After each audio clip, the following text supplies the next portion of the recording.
Hey, good morning, Red Knights. We're going to start with a little public service announcement about coughs, sneezes, and masks. So there was an interesting article in the New York Times this morning.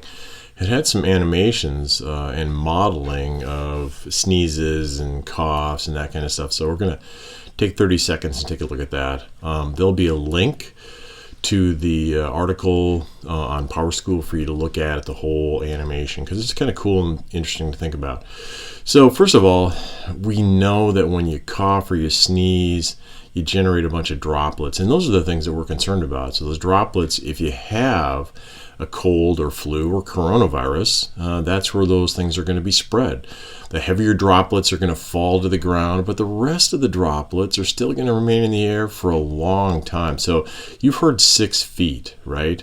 And that's going to be an important number, but it's not necessarily the answer, especially when it comes to the way this particular virus is spread, or other viruses in general.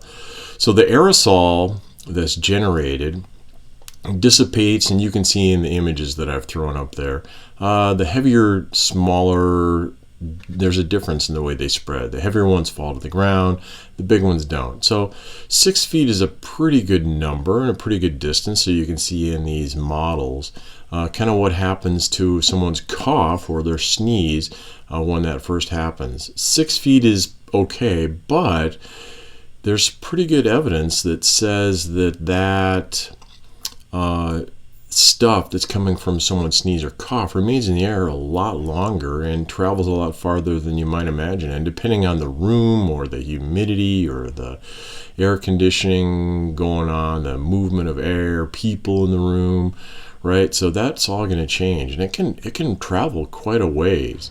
And so social distancing is really important, but there are some things you can do to mitigate that even more so.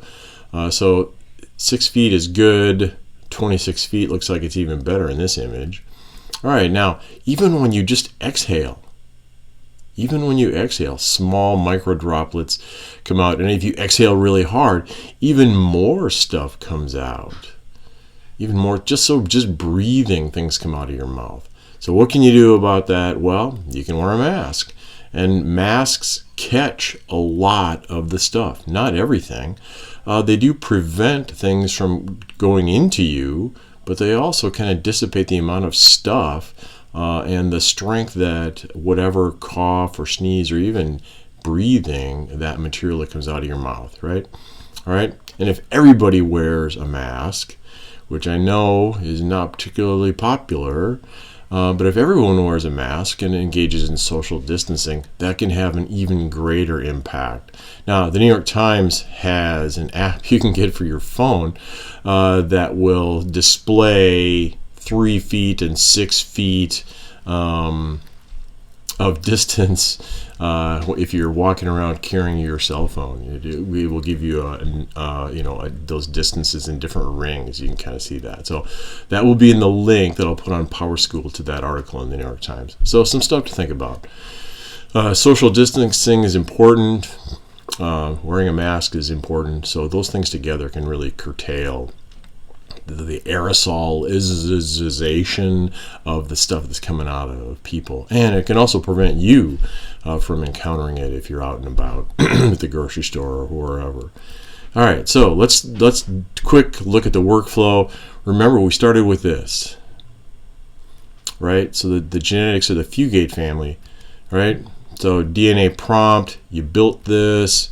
I asked you to do a DNA gizmo. That's something you should have Dropboxed. Screencast about the structure of DNA, formative assessment, make some corrections to the formative assessment so you can see where you're at in your learning. A little formative assessment modeling where you get to play with some things, some nucleotides. Another screencast, this one about DNA replication. That's really important in the process of lives. Formative assessment to kind of check your understanding of that. Make some corrections to that. Right? So where did you not understand things? And then eventually we're moving on into paper modeling of proteins. Holy cow, we're going to talk, we're going to do some stuff with antibodies. I hope you're paying attention to news. And so we'll talk about antibodies. Antibodies are proteins that are generated in response to an antigen, so something that's foreign. That's kind of crazy to think about. You'll do some work around that as well. And then there's a gizmos around protein synthesis, RNA to proteins. All right, and don't forget the BioBox. So some of you are really cranking out some good stuff with the BioBox. I hope you're following that on Twitter at BioBox Project, at BioBox Project, right? So you can get some pictures and stuff that's going on there. So that's what we're about today, Red Knights. So it's what is today? Today's Wednesday. It's April 15th. It's tax day, but not really. The federal government has changed that. So hope that helps.